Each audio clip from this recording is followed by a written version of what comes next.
That's right.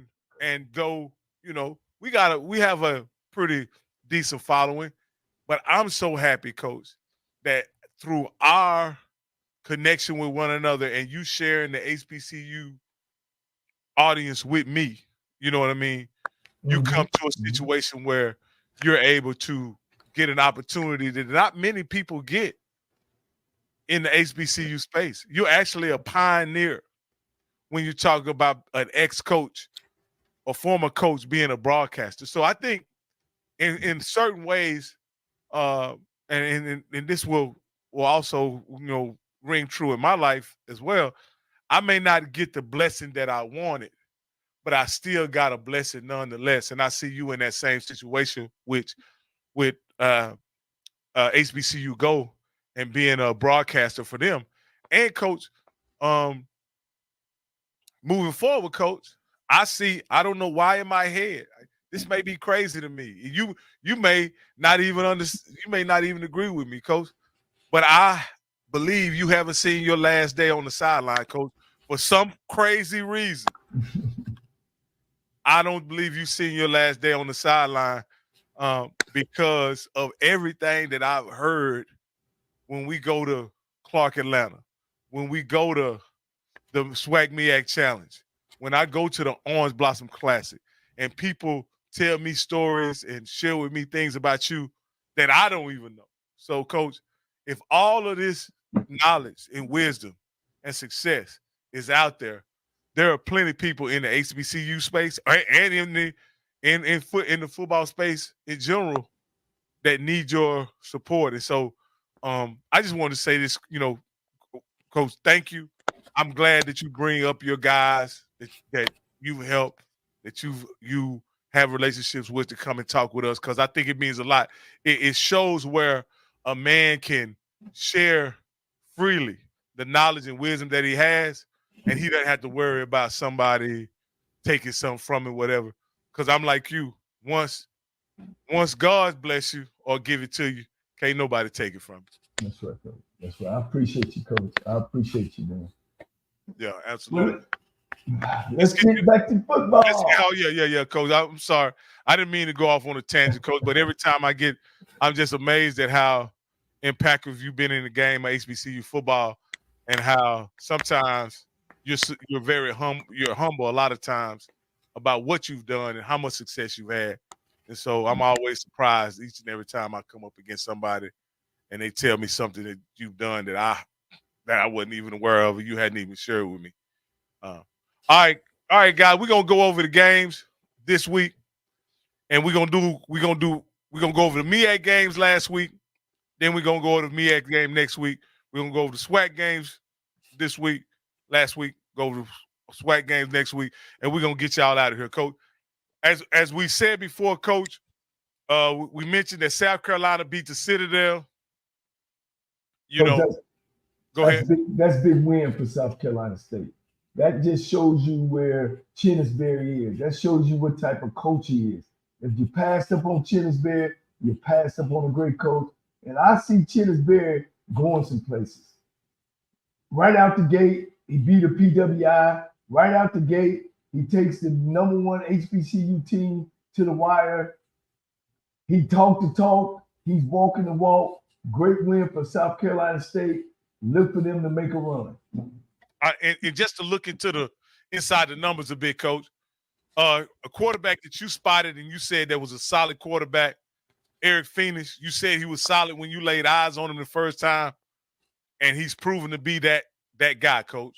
He was 18 for 23 for 194 yards and one touchdown. Didn't have any turnovers. And of course, you know what Coach Berry likes to do. He likes to run that. He likes to run that thing. So, and the running back Duhart, um, The you know, real deal, coach. yeah. He the real deal now. And I'm telling you, when you can run the ball like that, it makes throwing that much easier. Now, Coach, we're gonna move on to the next game, and this one kind of surprised me, Coach, because I thought Norfolk, after seeing them, we saw them in person, we saw how big and dominant they looked in the first half against Florida A&M, but they were in a tussle this weekend, Coach. with Virginia State. How can you make this make sense, Coach? Well, the Virginia State is one of the top tier blue prize Division II programs over there in the CIAA. Got a great coach in Coach Frazier, great athletic department. They push football. They got 36 scholarships, so they come to play, and it should surprise me because I still think Norfolk should have dominated this game, except they were in the dogfight, And once again, when you look at Norfolk stat wise, you got to look at those numbers. You know what I'm saying? They had 257 as a team in rushing. What how much is passing? 210. Yeah. Which was a lot better. But that interception ratio, the 2 touchdown passes, gotta get better. Okay, Coach. Yeah, I agree with you, Coach. That I expected more out of Norfolk, but it looks like they had a really good statistical game. Now this game kind of got away from Trey Oliver real early. They came back and made a push in the second half and made it sort of respectable. I'm gonna look inside the numbers and see, can you explain this, Coach? You're really good with looking at the stats and kind of telling the story of the game. This may be the story of the game right here, Coach. And I'm gonna try to zoom it in. Turnovers, Coach. You ain't got to show me turnovers. You can't have 3 turnovers early in the game, and keep the defense on his heels. Elon is not a bad program. They are a good football program. And off those one of those interceptions, they actually scored off those interceptions. So he started off in a hole. I think they had North Carolina Central on his heels from out the gate. It was hard for them to get things back together, but once they done, it was too far out in front. And definitely, just like Alabama State ran the ball on North Carolina Central, Elon had a lot of success. So they got a senior football team over there. So they showed it, not the year for North Carolina Central to beat Elon. Well, let me say this here, Coach. You mentioned that after you looked at the stats and kind of reviewed the game, you said, hey, in the second half, though the script looked good that they were running against Alabama State the first game in OBC, you mentioned that in the second half, didn't look like the quarterback was as effective. With a game like this, with a bad first half, with a bad second half in the OBC, and it looks like Walker Harris struggled in this game, at what point do you start getting concerned about your quarterback play? Once you've had a half and then a whole game where it looks like Walker Harris struggled. His numbers as far as from a completion attempt looks good, 16 of 24. So he's in the high 50s. But that's too many interceptions. And then when the quarterback's throwing it, he loses his confidence. And so they kind of, as you can see, took the game out of his hands and probably ran the ball a lot more. Look at time of possessions as well. It's at the bottom. Okay. All right. Go down a little bit more. See, I don't see it. Okay, I'm sorry. I don't see the team stats. And it should have had a time of possession. Let me go to team stats. I go to team stats. Go ahead, Coach. There you go. Yeah, there you go. Time of possession. 37 minutes. They had the ball almost 40 minutes to North Carolina Central's 22. That'll let you know who was in control of the game at all times. And if you really see it, the game got away, from North Carolina Central early. So then when you came out the second half, you tried to start throwing the football, but it's a little too late. Now let me say this. This is kind of weird to me, and maybe you can explain this, Coach. neither team had really good third down efficiency, though they had pretty decent rushing yards. Though Elon had pretty decent rushing yards.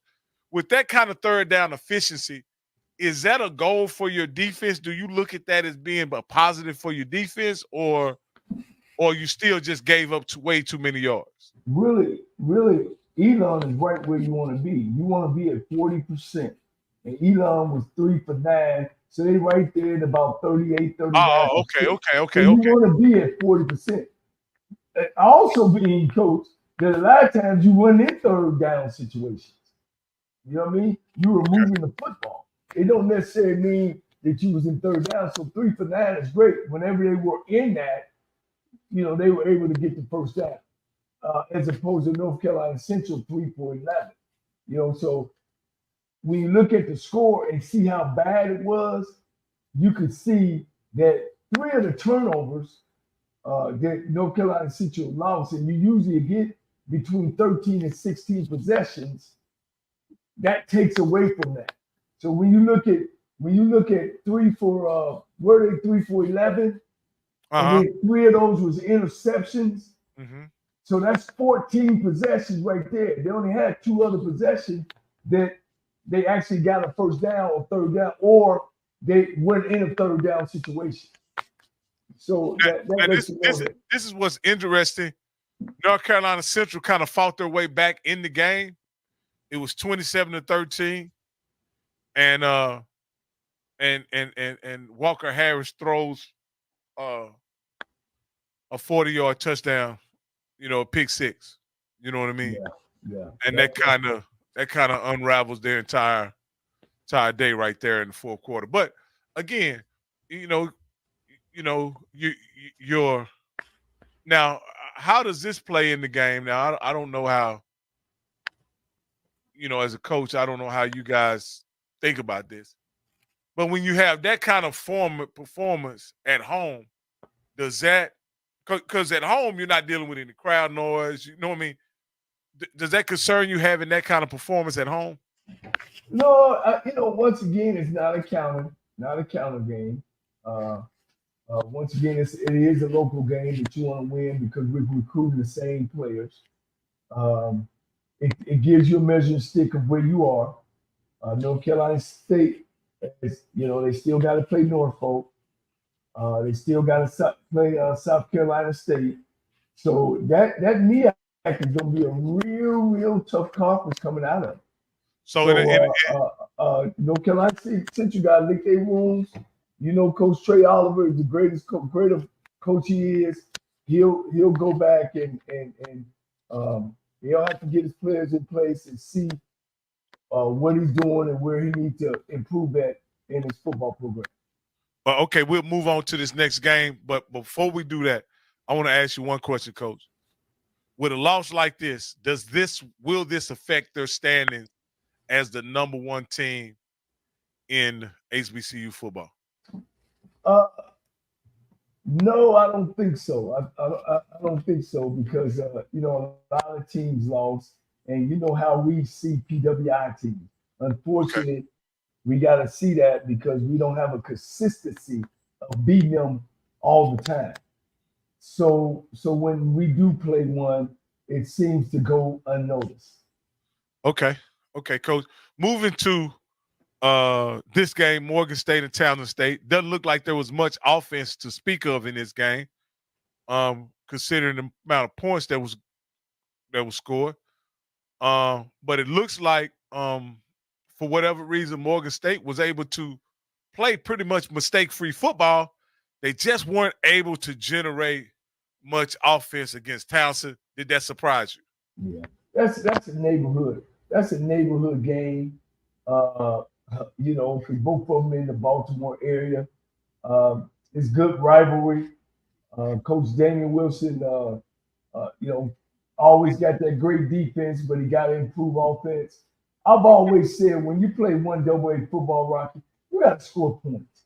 Those opportunities. I was there when I was at Tennessee State. I averaged over 35, 36, 39 one year, 38 another year. You got to be able to score points. And if you don't, sometimes it's gonna be tough on you. Here you got a 14-9 close game. They jumped out early on Coach them again. When you look at possession, guy was great throwing the football, 21 for 28. So that means he was throwing a lot of little darts, nothing down the field, just keeping the chain going. I guarantee you, when you look at third down, where they were, I bet it was a good average. Go to team.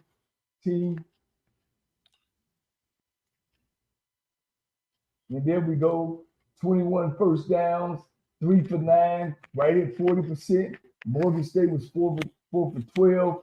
They wasn't where you're supposed to be at. That means they wasn't moving the ball, and they were giving. But they were at 33%. Yeah, 33%. Yeah. So they wasn't where they should be, Coach. And then they were over 2 on fourth down. That's almost like 2 turnovers right there. Yes, sir. Yes. Sir. And the main thing that surprised me, Coach, like these numbers kind of surprised me. I would expect the Damian Wilson-led team to be able to run for more rushing yards than that. And they had plenty of attempts. It wasn't like they didn't have attempts, but they could only muster 2.5 yards average. So and I'll tell you about first downs right there. 2.5 yards, 3 of them give you what? 7.5. That means you're short 2.5 for a first down. So you end up doing what? Punting. And they did all of this, and Townsend had 2 turnovers. So that and they led the team. Other than being able to run the ball, Morgan State did what you want to do to win a football game. They didn't have any turnovers. They control the ball too. They control the ball, and unfortunately, they were able to come away with the victory. Hold on. All right, sorry about that. All right, let me go back to. But yeah, that was that game right there, Coach. And then the last one. This is one we thought that wouldn't be a game at all. We thought this was going to be clear-cut domination, and wow, Howard really, it was really a game, Coach. That's a big victory. That's a big victory for Howard. Really? Oh yeah, big victory, man. Again, when you play those PWIs, there's always that opportunity that they're gonna beat you. I hate to say it, but history shows that. So with Howard taking advantage of those opportunities, man, I kind of take my hat off to him. It looks like their quarterback threw the ball pretty well on Howard, but Howard was able to control the ball on the ground, and that's what wins championship. Good running game and good defense. Let me see, Howard. Once you looked at the running stats, you expected them to dominate time possession. Yeah. But this right here is probably from Coach Scott. This is probably something he would like to have corrected, these penalties as well. And neither team threw an interception. And each Mercyhurst had 2 turnover loss, and then Howard had 1. So, like I say, this was a pretty up and down game for both teams. I believe that the best team won, but it was just surprising that Mercyhurst was so competitive. All right, that's surprising. Let's look at the games next week for the MEAC, and then we'll move on to the SWAC. It's about time for the MEAC to start playing each other a little bit, getting into the meat of their schedule. Or do they have 2 more weeks? I think they have. They don't start till October, Coach. They don't start till the first part of October. So they still warming up. Yeah. Let me see next week's games. Week 3. Man, we're already at week 3. So we got Delaware State and Wagner, Coach. Delaware State playing Wagner. I got Wagner. Okay, we got old Morehouse traveling from Atlanta over to D.C. Ain't a chance. Howard big.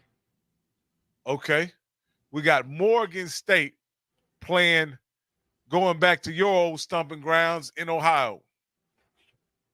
Ohio, 2 touchdowns. I don't have no disagreements on any of your picks at this point.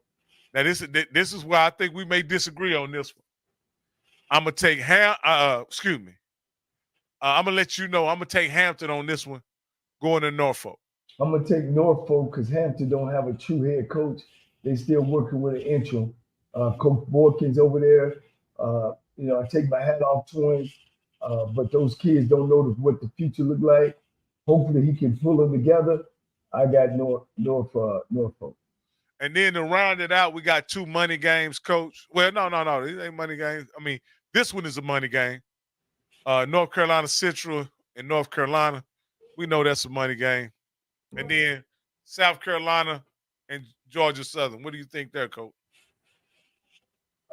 Close, but I'm gonna go with Georgia Southern by 10. Okay, I got you there too, Coach. We in lockstep. Other than this game, I got Hampton. And let me tell you why, Coach. Is that Hampton, in my opinion, has played better competition. Oh, well, maybe not. Because Virginia Union is a D2 as well, huh? Yes, but it's one of the best now. You can't sleep on Virginia State nor Virginia Union. Okay. All right. We'll see. We definitely will see. Let's look at the SWAC last week. And the SWAC made some money last week, Coach. They made some money. You hear me? They got down with it last week. It was all about the Benjamins last week, Coach. All about the Benjamins. You got them up for this week. No. I ain't switched to the SWAC yet. Okay. All right, this week. So anything, Coach, here that sticks out to you, Miami and Florida A&M, that is what it is. Mercer and Bethune-Cookman, did you expect that outcome, Coach? Well, we chose that one. We chose Mercer over Bethune-Cookman. Yeah. Mercer's a good program. Don't go by the name, but you look at their history, they always have had right there 500 or better football team. Now, this is a D2, D1 matchup right here between Miles and Alabama State.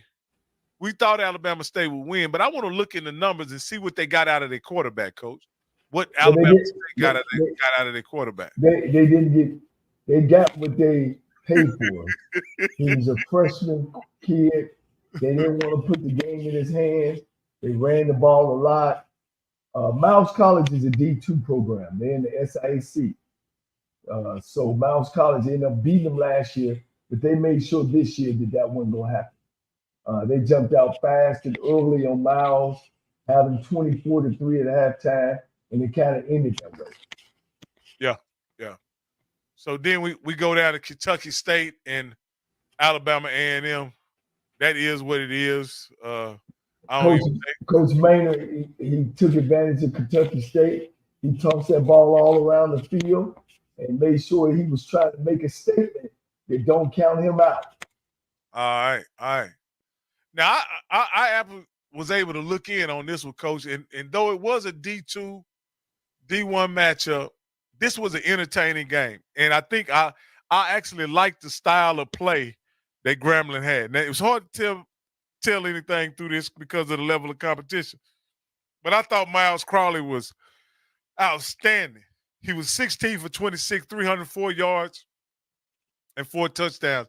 It don't get better than that, other than that night down in Mississippi Valley where you threw 6 touchdowns, Coach. That's for sure. But four is a lot. Coach, he was getting it done. Grambling was really finding himself. I thought Coach Mickey Joseph and Coach Dooley, they done a good job of running the offense. They were able to execute. It could have got ugly, but they were smart enough to play people behind them, didn't want to get nobody hurt, and was getting ready for next week. Now let me ask you this, Coach. We're going to have a quick conversation about this because I think this is something for me. You got to make this make sense to me, Coach, because I don't understand, because this don't make sense to me. Dooley came from Southern, where he had known as an offensive guru, goes to Southern and puts up 2 years of less than average scoring, less than average yard production. How can you explain that? And it seems like when he goes back to the job as an OC, his offense is back on track, looking 2 games in. Can you give us an explanation as to why that is? Well, some coaches do a great job of coaching good players. And then some guys, it's tough on developing players into great players.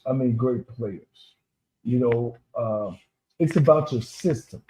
Does your system fit your players? Or does the players fit the system? I think the system should fit your players. And when you understand that, I had opportunity at Tennessee State, and I learned this early as an offensive coordinator.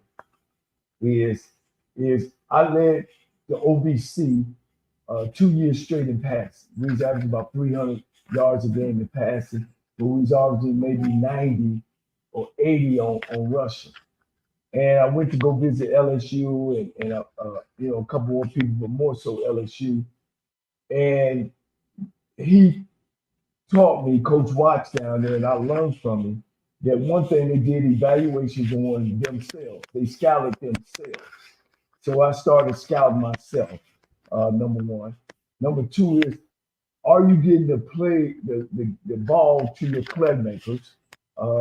That's number three. And number three, most of all, is can you run the football? Can you close down games? It's so many times, guys, that if you're watching football and you see all this spread and throwing and one back in there, and they up 2 touchdowns. Next thing you know, they down a touchdown. Then you know they up 4. They know the other team is throwing a Hail Mary to the end zone. That's because where's your 2-minute offense? Where's your 4-minute offense? So these coaches get in these situations. They come in with their offense, whether they got the players or not, and they want to put their offense in, but they don't have the personnel. I don't know if that happened to Coach Dooley. I don't know. But he wasn't very successful at Southern. He's been successful everywhere else. But I also know that he's always had some great players. Now, let me ask you this. This is an interesting take by Ronald Hunt. Ronald says, I think Joseph, as a head coach, a offensive coach, is pulling Dooley's coattail. But here's what I said. The overwhelming experience related to play calling and play designing is with Dooley, isn't it, Coach? Yeah. He's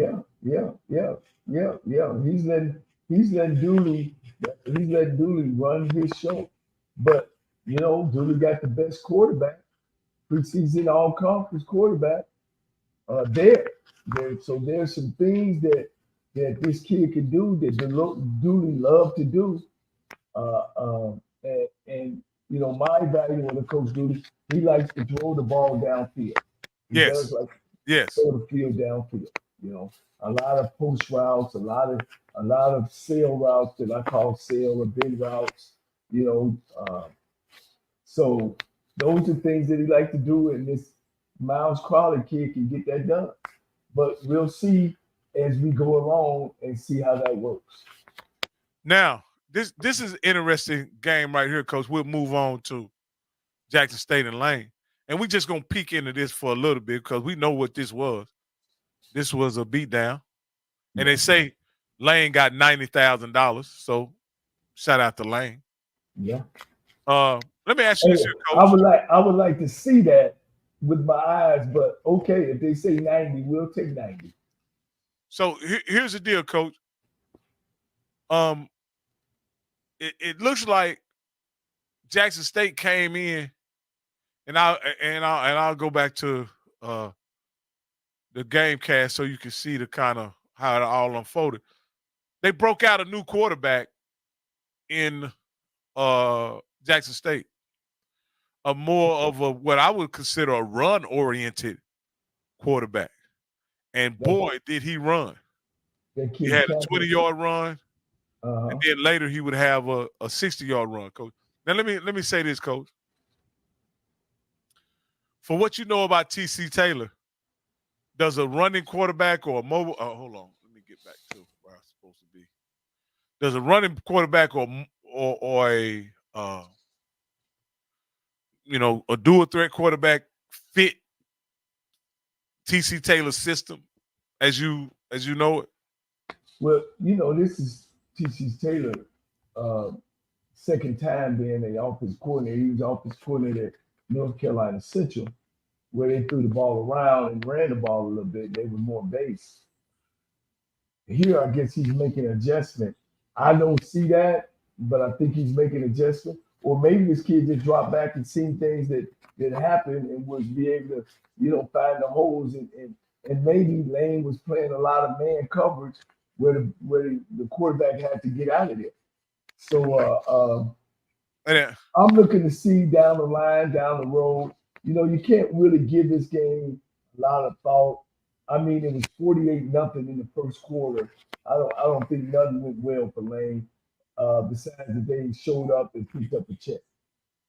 And let me ask you this here, Coach. If you were doing a game-to-game evaluation this game, and you say you went with the other guy, are you giving both quarterbacks equal looks? If one guy had to play a Division 1A school and the other kid got to play a D2 school, to me that doesn't seem like an apples to apples comparison. What about you? Ain't no question.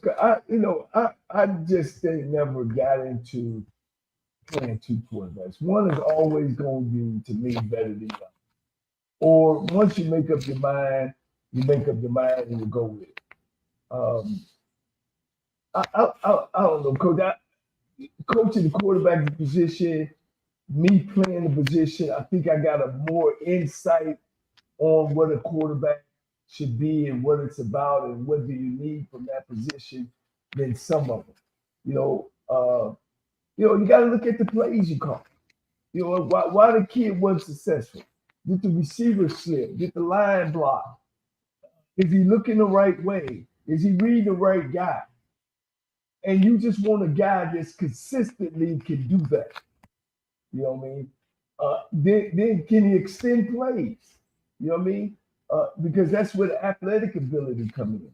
So I don't know why when I see some of these teams and why they choose the quarterback they choose, I don't know.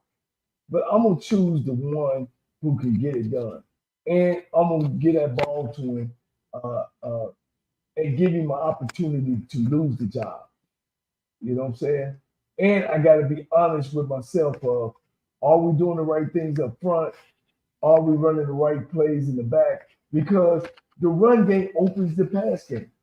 If you don't have a good run game, you're gonna make pressure on the pass game. So then when you get a game like Jackson State playing lane, and you don't sit the one kid on the bench, quite naturally the other kid don't come in and be successful. But is he the right guy? But I wouldn't base it off that type of game. Now here's another situation, Coach. Man, we I don't want to go into this game. This game right here is what it is, Coach. Texas Southern didn't have a very good showing. In no way did they. How much money did that cost? I don't even know why they play Rice. Yeah, and Rice really. It looked like Rice really rubbed it in on him, Coach. Really rubbed it in. It was 58 something in the third. Now, who you gonna recruit in Houston, Texas? Nor around Houston, Texas. Man. Now you got beat by Rice, who's an academic school, 69-70. Last year they beat you 50 something. So if I'm a kid that got something about me academically, where am I gonna go? If I'm playing a football player. I think it was embarrassing. I think they had a running clock at the end, which is embarrassing for a 1AA program. Playing, a school that's not a perennial winner. But we not gonna get on that. Coach Dishman, had done a great job of beating the school he's supposed to beat, and that was Prairie View. It's just fortunate this game got out of hand. It's like we couldn't stop them. Whatever they did was successful. Let me yeah, it's just tough, coach. I don't think there's any benefit to Texas Southern playing rights, you know. It's Not at it's not all. it's not a far enough away game. They probably give you 35. They could take an Uber to the game. You know what I mean? And get some change and tip Yeah. the Uber Matter driver. of fact, I'd like to see what kind of kickback the administrators get for taking that game. To be honest with you, you If know. it ain't over 500,000, it's a lose. Yeah, man, I agree. Now, coach, this year is interesting. Like these next two games are gonna be similar to the Jackson State game, and I'll explain why. Shortly. They Southern plays McNeese. Noah Biden starts, right? Right. They come into this game with a new quarterback, a freshman quarterback from Scotlandville, which is 5 minutes from campus. And coach, Okay. he lights it up. Left-handed kid. T-set, yes. Yeah. Yeah. He lights it up. He not only lights it up in the passing game, but he looks like he's pretty mobile, coach. You know, if Yeah. you watch him play. Yeah. So my question to you, coach, do you evaluate Biden of how he played against McNeese? And do you evaluate T-set based on how he played against Savannah State? How do you do an equal or apples to apples evaluation on these two quarterbacks when the level of competition is way different? Or You is it don't. with You, McNeese? you don't, coach. You're fishing. You still don't know who's gonna be your quarterback, and you still don't know why. And ain't nobody looking in the mirror and says us. Us mean coaching. You got to see what you're doing offensively. Are you putting in too much? Are you asking the kid too much? Is your offensive line good? How really good is your wide receiver? What is our best position on our offense? And a lot of times it's easy to blame it on the quarterback that he's not getting it done. When really, when you got to look at yourself in the mirror as a coach and see, are we doing the best thing for this kid to be our star? I just don't blame it on the players. I look at it starts from the coaching room. Yeah, coach. So you agree with me. Anything that you decide based on these two games is not fair. Throw it out the window, coach, with the baby. Throw the baby. Just throw it out the window. So Have no, now this situation coming up when you talk about Prairie View, I think it's just a little different. They went into this game with a different quarterback against Northwestern, right? But it's a 1AA school, right? Is that an apples to apples comparison when looking at the quarterback position? yes, it is. You know, unfortunately, Northwestern is one of the worst teams in the Southland Conference. It's been that way for a while. It's a big win for Prairie View. I think it's a great game to have when you get your team back going. Good measuring stick, Now, of the game. So I think you should get a lot out of this game. A lot out of now the thing about this it. game, And coach, I'm sorry, it's not in your state. Win, lose, or draw, you okay in that area. okay. Here's my deal about this guy, Cam Peters, who was a good quarterback coming out of junior college, right? He was Right. a good quarterback, highly talented quarterback. And the best thing about him was after looking at him play, I don't think his play was spectacular, but he was able to get the ball to the playmakers, coach. And Yeah. Javon, you can say what you want. Shamar Savage and Trejon Spiller are two of the more explosive players in the SWAC, in my opinion. Yeah. But what I'll say this, coach, it's an apple to apples comparison. You can look and see there's a drastic difference in quarterback play, but you still played a guy who threw 2 picks. Do you weigh the production against the picks in evaluating how you move forward? And also, coach, I want you to answer this one too. How can you go through a whole camp and get to the point where you end up starting the wrong guy? Like, I don't understand that, Coach, for any of these teams. Yeah, well, that's where the egotistical things fall in place at, and that's where some coordinators get angry at the kid because he can't run his offense. But instead of taking your offense and basing it around the talent that you have, those are things that happens, man. And it's unfortunate for the kid that he's the one to get the finger pointed at. Yeah, yeah, yeah. It's just crazy to me. Now he says, "Is there a such thing?" Now this is Coach. Me and you talked about this briefly when discussing the situation with Hey, and by the way, we're getting a few more viewers, so I'm assuming the debate is just about finished. Y'all tell us in the chat who won the debate, because me and Coach been giving an education in football. But y'all let us know who won the debate, because we know y'all been watching. Hey, Coach, my brother they've been texting me the whole debate, so I think Kamala Harris been wearing his tail out like we thought. Hey, so Coach, and this is something me and you talked about on the phone when evaluating the situation that was going on with Andrew Body. Is there a such thing as a practice player, Coach, versus a gamer? Like, what is that? How do you evaluate that?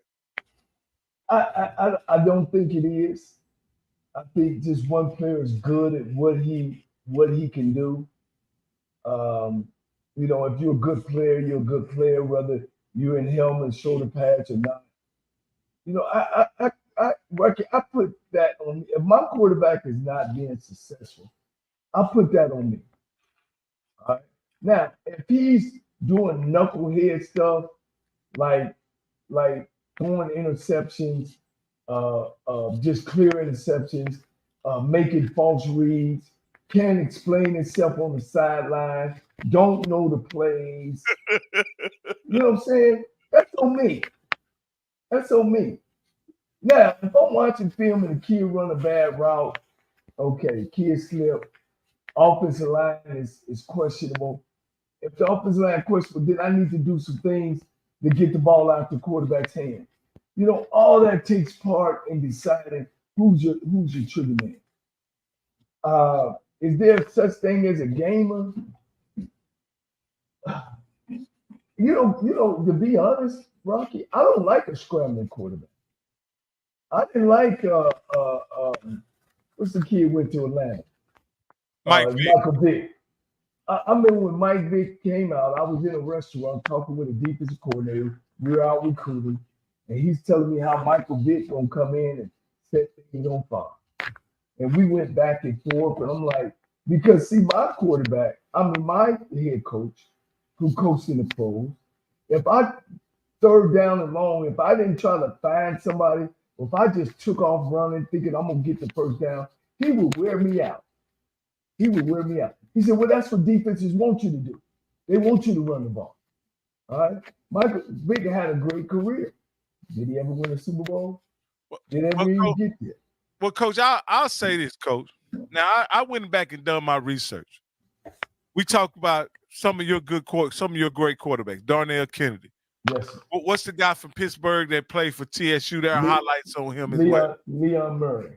Leon Murray. Those guys could get busy, Coach, with their feet. They could get busy. Yes. You just didn't want them getting busy. They could extend plays. There's a difference between get busy and extending plays. Leon Murray was not just a sprinter. He was an athlete. Darnell Kennedy the same way. He could extend plays. But when you come down, and that's what happens to our African-American quarterbacks, but it's getting better, and it has changed a whole bunch, where they would drop back, scramble all around the field, outrun everybody and score touchdowns. Everybody like, hey. But then when you come back and watch film on Monday, hell, he don't pass up 7 guys that's been open. He just taking off on his own. Well, then I would get in his ass. I would when we're practicing, because I'd be sitting behind the quarterback. If he drops back, I'm looking what he's looking at. If he don't hit that receiver, sometime I have ran and tackled the quarterback physically. And like, what are you looking at? Throw the ball. Take your reads. Let the ball go. If you throw an interception, that's on me. You see what I'm saying? So it's just so much of going in the quarterback, and sometimes guys fall in get seduced by talent. You got to produce on the football field. So that makes it tough, coach. That makes it tough. You got to coach him. You as a coach, you can coach on every down. And if you don't correct him in practice and don't correct him when he's scrum around and throwing a 90-yard bomb, when the guy was open once he got the snap, you're not coaching him right. You're not coaching him right. Hey, Coach, let me go to these last couple games, and then we can wrap it up and get out of here, and we can listen to the debate on who won. But Coach, it's just puzzling to me, Coach, that guys can go, that coaches, men, professionals, can go through spring and go through fall camp and end up starting the wrong guy. You know, last three actually, Mississippi Valley and Lamar. I could have won some money on this game because Lamar was like a 40-point favorite, and Mississippi Valley only lost by 14. I find that surprising. I don't think Lamar is very good. No, they middle of the road in the South. And then Alcorn has started the season out against two money games. I really have no concept of who they have at quarterback. You know, they just haven't looked good, Coach. And hopefully, with the game they got next, we'll be able to figure out. And then this here, Arkansas Pine Bluff played Arkansas Baptist Elementary, and they put it on. I watched Arkansas Pine Bluff against Arkansas. They looked like a little league team against Arkansas, but then they found somebody else they could beat up on just the same. Arkansas Baptist is almost like a club team. I know the head coach. I know the head coach over there. You know, all they do is give kids opportunity to play. Okay, Coach, we're gonna race through this because this is another batch of money games coming up. Anything you want to talk about, we can stop. We got Prairie View traveling to Michigan State. We got Bethune-Cookman traveling to Western Michigan. We got Mississippi Valley and Murray State. Does that intrigue you at all, Coach? Not at all. Division 1A program, they'll get after Mississippi Valley State. All right. What about this one, Coach? Alabama State and Sanford taking a freshman quarterback over to Sanford. I just don't see Alabama State winning. I just don't lose. I tell you, man, they'll broke my heart, Coach. Now, I thought they were ready to rock and roll. Yeah. We'll see. Hopefully their defense can hold them together because offensively they're going to struggle all year. And then the Southern Heritage Classic, we got Arkansas Pine Bluff stepping in for Jackson State against Tennessee State. How you see this one going, Coach? This ain't about Arkansas Pine Bluff. This game is a show about how good Tennessee State is. Eddie George is coming on his last year in his contract. They got a lot of gimme games. This is one of the gimme games. We'll see how that goes. Hey, on the next game, Coach, I'm gonna give you a storyline. Both of these teams think they found their quarterback in a D2 game. A game against a D2 opponent. One against Savannah State, the other against Lane Coach, who at the end of the day, which team actually found their quarterback? We'll see on Saturday. We'll see on Saturday. I have to take Jackson State because now here's another thing I wanted to point out, Coach. Jackson State's played ULM right. Fairly competitive. Right. Turns out ULM ain't as bad as we thought because they went and thrashed somebody.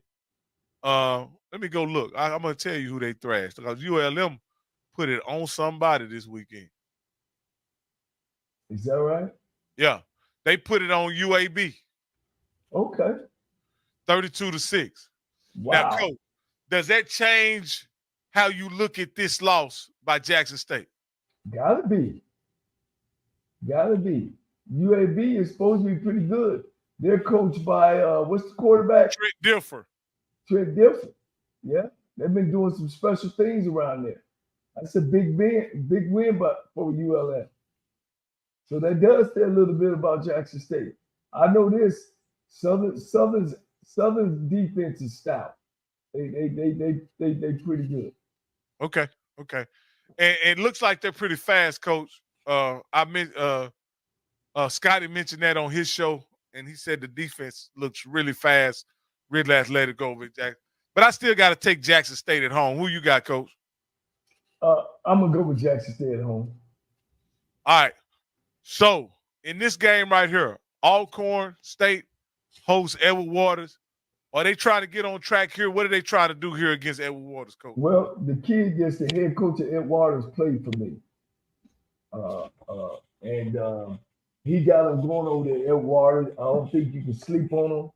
But I'm going to get Alcorn the edge by 7. Okay. I agree with you there, Coach.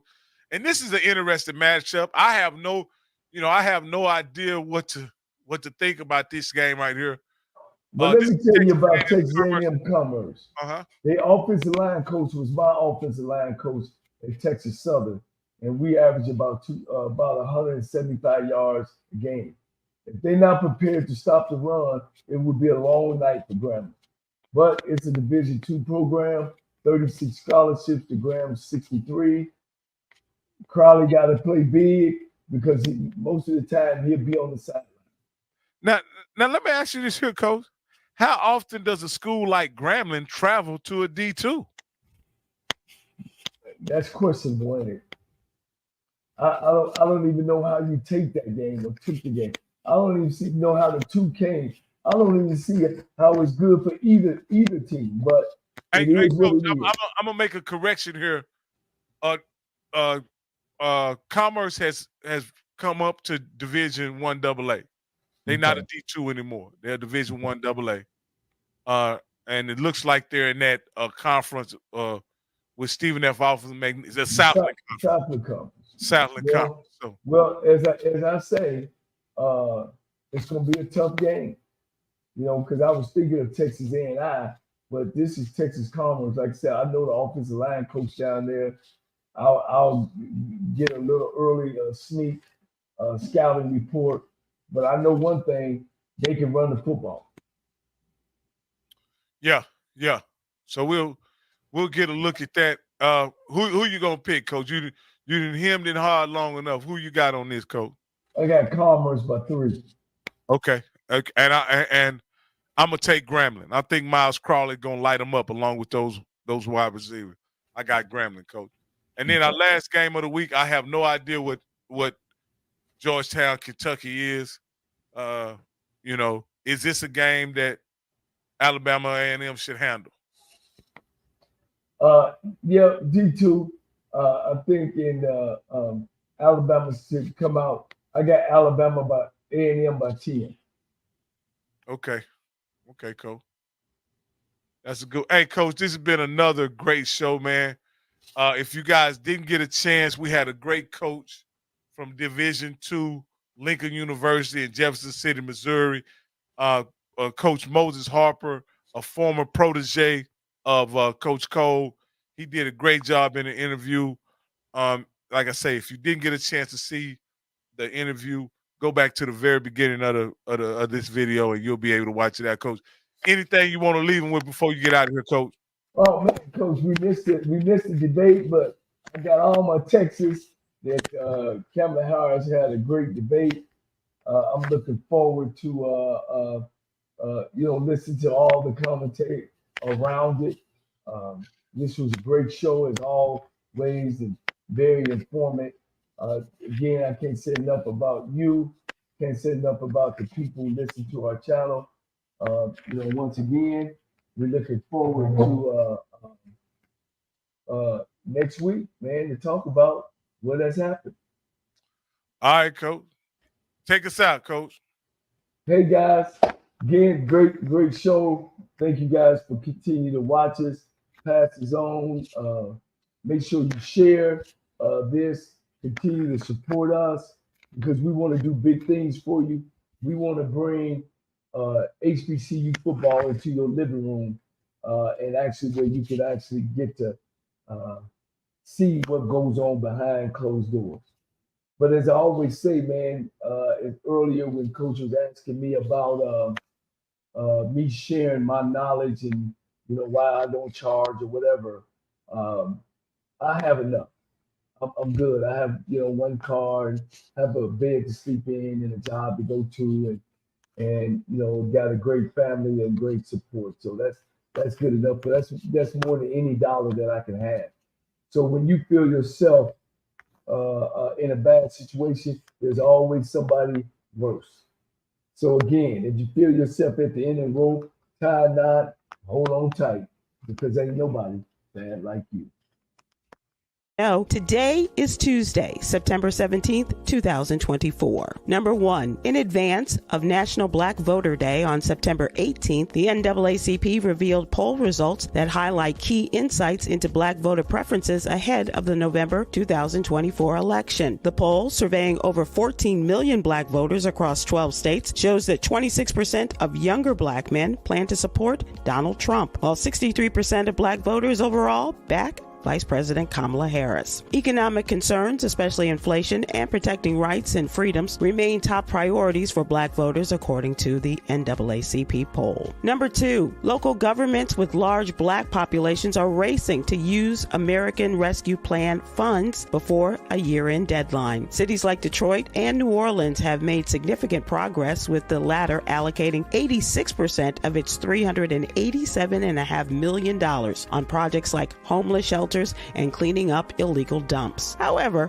some areas like Gilbert, Arizona are struggling to commit the funds in time, risking the return of unspent money to the U.S. Treasury.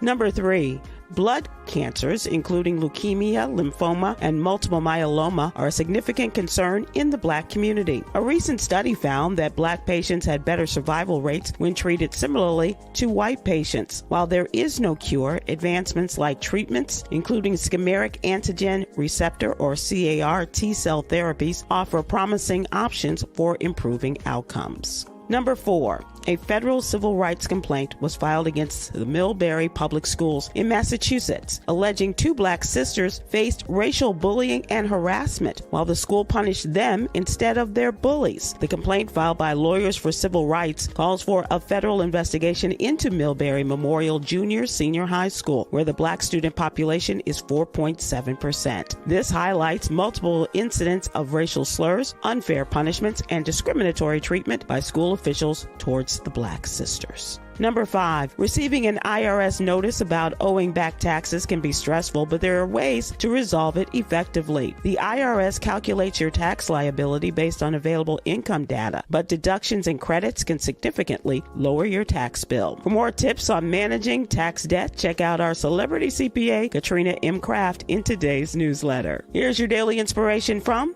Yogi's Jewels. Embracing failure fosters creativity by encouraging us to try new approaches without fear of judgment. Join me today live on YouTube and Facebook at 7 p.m. Eastern, 6 p.m. Central with comedian Damon Williams, contributor Cameron Riley, and producer Ahmed Gordon as we discuss today's top headlines and more. I'm Sybil Wilkes. My name is Danny Wilson, and I won $500 on the lunch break with AJ Jones.